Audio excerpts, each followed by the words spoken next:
नमस्कार.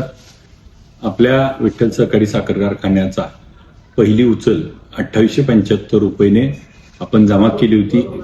30 नोव्हेंबर पर्यंत आपण बिल देखील अदा केलं. शेतकरी संघटनेचे नेते समाधानजी फाटे साहेब यांनी आंदोलन केलं, विधानसभेत त्याच्यावरती आवाज उठवला आणि सर्व संचालक मंडळाशी आपल्या कारखान्याचे संघटनेचे नेते असलेले दोन्ही सचिनजी पाटील, तानाजी काका यांच्याशी सर्वांची चर्चा करून आपल्या कारखान्याचा, विठ्ठल कारखान्याचा 3001 रुपया पहिला हप्ता देण्याचा आम्ही निर्णय घेतलाय. मी विधानसभेच्या अधिवेशनात असल्यामुळं मला हा निर्णय घ्यायला उशीर लागला, परंतु 3001 रुपये आपण त्या ठिकाणी अदा करूया. याचबरोबर गेल्या हंगामामध्ये देखील आपण बघितलं असेल, पहिल्या हंगामात त्या ठिकाणी 2500 रुपये एका कारखान्याने जाहीर केला, आपण 2550 रुपये म्हणलो.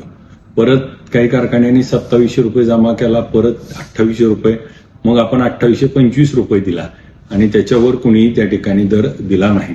आपण बघितलं असेल, गेल्या हंगामात देखील 2800 रुपयाची उचल जाहीर झाल्यावर आपण 2803 रुपयाची पहिली उचल दिली.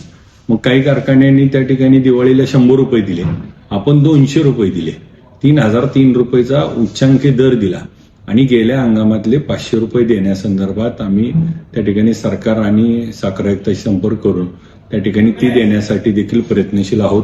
आज या निमित्तानं आपल्याला एवढं सांगू इच्छितो की ही जी चळवळ सुरू आहे, ह्या चळवळीला बळकटी देण्याच्या दृष्टीनं आम्ही त्या ठिकाणी सातत्यानं पाठपुरावा करू.